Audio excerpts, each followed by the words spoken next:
Ce soir, on parle municipal encore et pour un moment, on va aborder la ville, le municipal à Saint-Pierre avec Emmanuel Doulouma, c'est politique.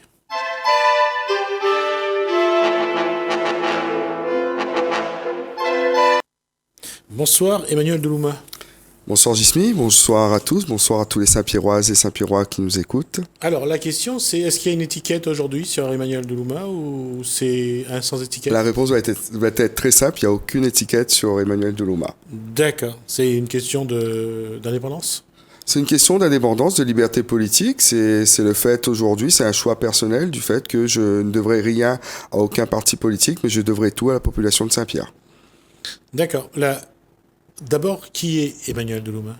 Alors Emmanuel Doulouma, c'est un marmaille-la-cour, comme on dit si bien, d'accord.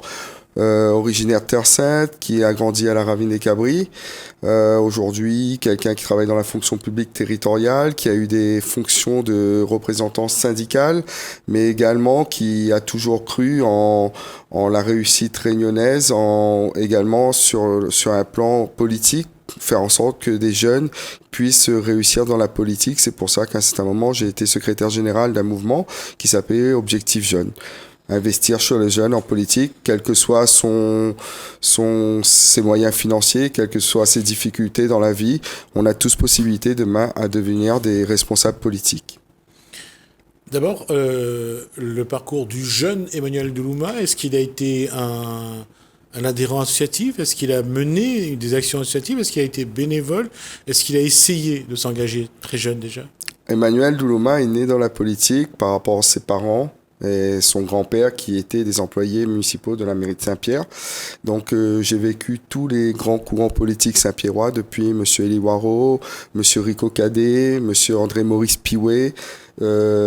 Tous ces personnes-là ont marqué mon identité politique aujourd'hui. J'ai également servi la mairie de Saint-Pierre puisque j'ai été pendant 18 ans aussi employé municipal. J'étais policier municipal à Saint-Pierre.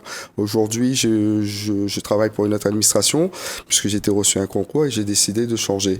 Et Emmanuel Doulouma, c'est la personne qui a toujours été au quotidien dans toutes les rues de Saint-Pierre à arpenter et à regarder les difficultés de toutes les personnes qu'on connaît sur Saint-Pierre. Alors, donc pas de parcours associatif? Pas de parcours associatif. Alors, on va parler du parcours politique. À quel moment ça a commencé à vous titiller? Ah, mais c'est depuis étant très jeune, hein. On est né dedans, donc on suit, on regarde. Mon père a été militant pendant des années. Maintenant, moi, j'ai fait mon parcours de chemin. Je me suis fait l'opinion de la politique. Aujourd'hui, c'est quelque chose de personnel. Je me suis affiné avec le temps et je suis parti sur un principe fondamental. C'est qu'aujourd'hui, la politique, que ce soit de la droite ou de la gauche, on n'a plus vraiment de frontières entre les deux choix politiques. Mais par contre, il y a vraiment quelque chose aujourd'hui qui est très important. C'est l'écologie, l'environnement, c'est la base sur laquelle aujourd'hui on doit bâtir toutes nos sociétés. Alors, puisqu'on parle de base politique, de valeurs, quelles sont les valeurs politiques d'Emmanuel Doulouma? Alors, la valeur politique d'Emmanuel Doulouma, c'est que mon père m'a toujours dit, si tu veux aujourd'hui avancer dans la vie, que les gens te respectent, il faut que tu donnes l'exemple. Donc la valeur politique, c'est l'exemplarité qu'on doit avoir demain par rapport aux citoyens qu'on va associer à notre politique de la ville. Il est hors de question demain de continuer à faire augmenter les impôts sans que nous, en tant qu'élus, nous donnions l'exemple au niveau financier, qu'on réduise aussi le train de vie des élus. Si on a augmenté les impôts dans une ville aujourd'hui, j'estime que ça passe d'abord par le fait que l'élu doit un peu se serrer la ceinture. D'accord. Vous êtes, ça fait un moment que vous êtes sur le terrain, si je me trompe. Vous êtes allé à la rencontre de la population? Je suis tous les jours sur le terrain, oui. Alors, quelles sont les demandes de la population aujourd'hui? Moi, ce que je constate aujourd'hui, c'est qu'on a énormément de gens qui attendent une présence des élus dans leur quartier. Quand on va à Montverléo, quand on va à Bassin-Plat, quand on va à la Ravine Blanche, on va à Caserne, il y a cette demande de présence d'élus qui n'a plus dans les quartiers. Et bien souvent, on a des gens qui nous demandent de l'aide alors que c'est pas des gens qui vont à la mairie tous les jours, mais qui ont besoin qu'on vienne voir chez eux leurs difficultés. Il est arrivé que oui, j'arrive chez une personne, elle a besoin d'un accès à son domicile et elle vous pleure dans les bras parce que tout simplement, voilà, il y a personne pour l'aider, ses enfants sont pas là pour lui donner un coup de main, ce qui peut arriver, sauf que elle est toute seule dans sa case et une personne âgée. Aujourd'hui, moi je pense qu'il faut absolument que le maire devient un homme de terrain. C'est un maire qui mette ses paires de basket tous les jours et qui aille à la rencontre et le courage, j'insiste bien, de regarder cette misère face à face. Le maire et son équipe, je suppose. Le maire et son équipe, mais le maire aussi, parce que D'accord. j'attache quelque chose de particulier. Mon objectif, c'est d'être 100% maire de ma commune. C'est pas de cumuler des responsabilités, c'est pas de cumuler mon emploi en même temps, mais être dans cette commune. On a 88 000 habitants à Saint-Pierre environ. On a 2000 employés municipaux. Il faut aujourd'hui être un maire à part entière, pas un demi-maire ou un quart de maire. Et aujourd'hui, sur la démarche que vous menez, après avoir entendu ce que les Saint-Pierrois vous ont dit, quel projet vous allez leur proposer? Alors notre projet, il est à la fois solidaire, il est à la fois mettre en avant l'économie locale, il est à la fois sur l'environnement et l'écologie. Sur la solidarité, c'est simple. Des personnes aujourd'hui, des vieilles personnes retraitées qui touchent moins de 1000 euros par mois, 1026 euros et seuil de pauvreté. Donc, objectivement, nous allons faire en sorte que ces personnes retraitées puissent bénéficier 2 fois par an d'un chèque de 300 euros de pouvoir d'achat. Si nous pouvons aller plus loin, en fonction des finances communales, nous irons plus loin. Cette mesure aujourd'hui, c'est 3 millions d'euros que nous allons mettre sur la table pour faire en sorte que ces vieilles personnes puissent avoir un peu plus de pouvoir d'achat. Un sujet très important, on parle souvent de l'autonomie à domicile. On a énormément de vieilles personnes aujourd'hui qui sont chez elles et s'il leur arrive quelque chose, personne n'est au courant. Donc oui, la téléassistance gratuite fera partie de notre projet. Si une personne tombe, elle a un bouton, elle appuie dessus et une autre personne viendra la voir pour voir ce qui s'est passé. Voilà, c'est des projets au quotidien auxquels les personnes ont besoin. Les personnes handicapées, nous allons financer un emploi dans toutes les associations de personnes handicapées, plus de 60 adhérents, parce que on a besoin que ces gens-là puissent être accompagnés quotidiennement dans leur démarche administrative, mais également dans leur activité pour pouvoir faire de l'animation sportive, de l'animation culturelle. Qu'une ville comme Saint-Pierre, qui est une ville qui bouge, en tout cas sur son centre-ville, hein, je ne vais pas parler pour les autres, c'est déjà quelque chose à gérer. Comment concevoir un projet, par exemple économique, pour que des quartiers comme que ce soit le centre-ville, que ce soit Montvert, que ce soit Grand-Bois, puissent, j'allais dire, qu'il y a une harmonisation du projet pour que tout Saint-Pierre évolue avec le projet que vous voulez faire? Tout d'abord, il faut à un certain moment arrêter d'être des élus où on arrive et on impose des choses. Moi, je prends l'engagement dans les quartiers de Saint-Pierre de proposer à l'ensemble de la population de ces quartiers de choisir leur grand projet pour leur quartier. Je donne un exemple. Si demain la population de Grand-Bois nous dit que leur projet, ça serait ça. On est sur de la démocratie participative. On ne peut pas parler de démocratie participative sans que la population participe. Donc, bien sûr, on ira sur un grand projet par quartier qui sera la décision de la population. Ça, c'est une chose. Après, effectivement, on a un dynamisme économique à mettre en place entre les différents quartiers et le centre-ville. Il ne faut pas que demain, Saint-Pierre, le centre-ville, soit avantagé par rapport aux autres quartiers. Nous allons travailler avec la population sur ce projet de dynamisme économique. Il y a aussi des projets tels que le tram, puisque nous défendons un transport tram sur le territoire civis depuis Étang-Salé jusqu'à Saint-Joseph. Et le tram est quand même une véritable colonne vertébrale économique et urbanistique. Si demain, je mets le tram qui passe dans la Ravine Blanche. On connaît très bien les problèmes sociaux de la Ravine Blanche. On a fait de la rénovation urbaine, c'est très bien, mais est-ce qu'on est parti résoudre le problème des gens derrière ces murs? Non. Alors, le tram, dans toutes les grandes villes en métropole où le tram est arrivé, les entreprises se sont installées. Elles veulent tous être à proximité de cette ligne de transport. Donc voilà, ça c'est un projet sur lequel on, on va se battre, on va l'avoir, il faudra engager des finances, je suis pleinement conscient qu'il faudra des finances, mais c'est aussi un outil de développement économique de notre ville. Nous allons aussi relier les quartiers de Saint-Pierre. Relier les quartiers de Saint-Pierre, c'est faire en sorte que demain, une personne qui travaille au centre-ville de Saint-Pierre puisse se déplacer en toute sécurité, à vélo, à pied, en trottinette, puisque c'est les transports de demain, pour pouvoir venir travailler sur le centre-ville tout en habitant sur la ravine des Capris. Donc le transport, c'est le tram, ça va être donc la colonne vertébrale de votre projet en matière de transport. En matière de transport, mais également, ce sera aussi les 20 km de voies vertes que nous allons construire en toute sécurité pour les piétons et les cyclistes pour pouvoir se déplacer de quartier en quartier. D'accord. Il y a encore de la place pour des entreprises sur Saint-Pierre? Là, je caricature parce que je parle du centre-ville, mais sur tout l'espace de Saint-Pierre, je pense que... On a encore de la place. Après, ce que je regrette aujourd'hui, c'est que on est en train de construire 20 000 mètres carrés de surface commerciale supplémentaire en extérieur de ville.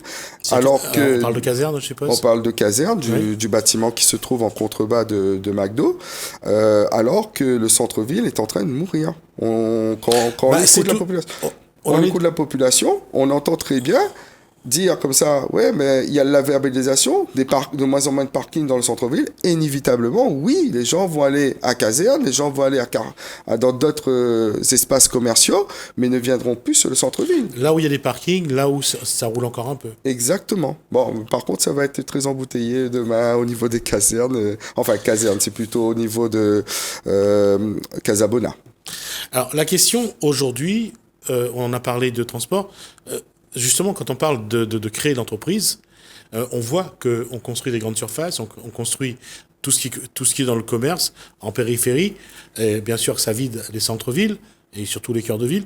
Comment faire en sorte aujourd'hui que ces espaces qui se libèrent un peu de temps en temps reviennent à ce qu'on appelait les petits métiers avant, le charcutier, reviennent au boulanger, qu'on trouve des métiers de bouche qui, aujourd'hui, retrouvent un petit peu d'allant. Mais écoutez, sur le centre-ville, il faut, comme vous le dites si bien, je suis pour la valorisation de la petite entreprise. Il faut aujourd'hui qu'on ait des dispositifs qui accompagnent ces petits entrepreneurs. Mais si demain, on est en train de sortir les gens des villes, c'est une erreur stratégique, c'est une erreur d'urbanisme, puisque les grandes villes en métropole l'ont fait, et aujourd'hui on s'aperçoit qu'ils reviennent sur la décision de redynamiser ces centres-villes-là. Et pour le redynamiser, il faut des emplacements de parking, il faudra réfléchir, est-ce qu'on met des silos, est-ce qu'on met des parkings en souterrain? Moi, je suis pour aujourd'hui, concernant le stationnement au centre-ville de Saint-Pierre, faire en sorte qu'au lieu qu'on verbalise les gens au bout de 15 minutes, qu'ils aient au moins 1h15, voire 1h30 de stationnement gratuit sur le centre-ville de Saint-Pierre. Après, il faudra, comme je vous dis, quand je parlais du tram, c'est aussi l'outil qui fait en sorte qu'on va redynamiser le centre-ville parce que cet outil-là passera en plein centre-ville de Saint-Pierre. Alors, on a parlé de l'économie, on va parler d'agriculture. Aujourd'hui, Montvert, ça reste l'endroit où il y a d'autres endroits où on pourrait essayer de maintenir une agriculture ou développer une autre agriculture. Votre question tombe très bien puisque en matière d'agriculture, vous savez, moi j'ai une position assez ferme, hein, c'est celle de l'autonomie alimentaire. Donc nous aujourd'hui, on s'est engagé sur un projet concernant la municipalité d'atteindre un objectif d'excellence, c'est 100% bio dans les cantines scolaires, 100% bio et local. On me dit souvent, mais Monsieur Doulma, votre projet, d'accord, mais on a passé de producteurs locaux. D'accord, on a passé de producteurs locaux. C'est d'ailleurs des villes en métropole qui se sont lancées dans cette démarche-là, avaient cette même problématique. Qu'est-ce qui s'est passé? C'est tout simplement, la municipalité s'est engagée à créer une régie municipale agricole, c'est-à-dire qu'elle a acheté des hectares de terrain, qu'elle a mis des ouvriers municipaux à travailler sur ces terres agricoles. Après, on travaille aussi en partenariat avec les agriculteurs locaux. Si demain, on réussit dans 6 ans, 7 ans, à faire en sorte que l'ensemble des plateaux repas, les 11 000 scolaires qui mangent dans nos cantines quotidiennement, puissent bénéficier d'une alimentation locale. Ça veut dire qu'on a déjà mis un pied à l'étrier vers cette indépendance alimentaire, cette autonomie alimentaire. Donc, c'est un projet ambitieux, mais c'est un projet aussi autonomie alimentaire. C'est un projet aussi pour permettre à nos enfants de manger de la nourriture plus saine. C'est également un projet qui vise à à changer les méthodes agricoles, puisqu'on va travailler aussi avec des partenaires tels que le lycée agricole pour que ces étudiants viennent sur nos terres pour découvrir les nouvelles méthodes innovantes, plus respectueuses de notre nature. L'agriculture, donc on va aller vers l'éducation. Quelle est la place de l'éducation dans ce projet que vous avez? On ne fait aucune économie financière sur l'éducation. L'éducation est une priorité. C'est là que nos enfants apprennent la vie, apprennent à ce qu'ils veulent être demain. Donc l'éducation, premièrement, nous renforcerons les équipes d'ASEM. On entend trop dire, une ASEM pour 5 classes, c'est inadmissible. C'est des professionnels de la petite enfance, c'est des fonctionnaires territoriaux. On remettra les ASEM dans les écoles, premièrement. La deuxième chose, c'est le périscolaire. Le périscolaire, tout simplement, nous renforcerons les activités périscolaires. Il faut qu'aujourd'hui, nous mettons le sport, nous mettons l'art, la culture au centre des activités pour les enfants. Nous irons même plus loin, puisque nous réouvrirons les MJC. Aujourd'hui, les MJC, c'est pas un CAS. Un CAS, c'est pas une MJC. Donc aujourd'hui, nous mettrons également les MJC en place. Nous créerons une SPL pour cela, parce que c'est l'outil le mieux adapté pour créer justement de l'activité périscolaire. Nous créerons une société publique locale qui sera en charge de gérer nos MJC, qui seront en charge également de gérer les périscolaires dans nos écoles. Là, en matière d'éducation aussi, ce qu'il va falloir, c'est comment occuper les quartiers, comment animer cette jeunesse, comment les accompagner, comment faire en sorte aussi de les conduire vers des formations, que ce soit dans la culture, que ce soit dans le sport. Avec quels moyens? Alors, une chose simple pour cette question. Aujourd'hui, on a des jeunes qui tapent à plusieurs portes, qui vont, les emplois, Pôle emploi, mission locale, entreprise privée. On propose une mesure toute simple, une seule porte d'entrée. Le service municipal à la réussite. Le guichet unique à la réussite, c'est le lieu où les jeunes bénéficieront de tout l'accompagnement nécessaire, de tous les relais nécessaires entre les différentes administrations et les différents partenaires privés pour faire en sorte qu'ils puissent rechercher un emploi, rechercher une formation et, chose très importante, aller vers la création d'entreprises. Il faut qu'un jeune se lance dans la vie de l'entreprise, même sur l'aspect entreprise. Vous savez, j'ai travaillé 18 ans à la police municipale de Saint-Pierre. Combien de fois on nous a interpellés pour nous dire que voilà, la case de voisin, l'Alma est en train de faire la mécanique. Prenons un jeune qui veut se lancer, qui n'a pas les moyens nécessaires. Aujourd'hui, on a ces jeunes-là qui sont en difficulté, ne peuvent pas se lancer dans l'entreprise et sont contraints de rester chez leurs parents. Le voisin porte plainte. Que voulez-vous? C'est vrai, le voisin la loi lui permet. Oui. Donc, partant de ce constat-là, c'est simple. Coworking industriel. Nous mettrons des entrepôts, des box à leur disposition afin que chacun puisse monter son atelier. Celui-là qui fait de la ferronnerie, l'autre qui fait de la mécanique, l'autre qui fait de la menuiserie, mais à un coût très bas, entre 250 300 euros, avec un secrétariat en commun. Et voilà, nous leur mettons les pieds à l'étrier pour qu'ils avancent et puissent demain, effectivement, quand ils sont assez forts, c'est un incubateur, pépinière d'entreprise, quand ils sont assez forts, puissent s'engager et aller tout seul sur le chemin de l'entreprise.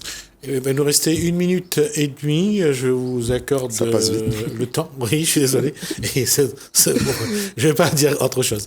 1 minute et demie pour que vous envoyiez un message au Saint-Pierrois. Alors moi, ce que je voulais dire au Saint-Pierrois, c'est que aujourd'hui, le combat que nous menons, c'est pas le combat contre un homme, c'est le combat pour un projet, et c'est un combat également contre l'esprit de fatalité. Le changement est possible, faire en sorte que toutes nous avancent ensemble aussi, c'est possible. Les promesses électorales, mettons-les de côté. Soyons dans cette dynamique environnementale également, puisque nous ne vivons pas dans un bocal La Réunion, et bien des choses qui se passent ailleurs nous concernent et que Saint-Pierre devra assumer sa part de responsabilité, que nos décisions politiques devront également prendre en compte l'impact environnemental. C'est tout ça Saint-Pierre de demain. Bâtissons la ville du futur, bâtissons cette ville moderne et cette ville modèle ensemble. Emmanuel Doulouma, merci. Je rappelle donc que vous êtes candidat au municipal à Saint-Pierre et que vous êtes un candidat donc sans étiquette. Merci à vous d'avoir répondu à notre invitation et à nos questions. On va se séparer. D'abord, merci Lalaine, merci François et surtout merci à vous de nous suivre. Je vous souhaite un bon début de soirée.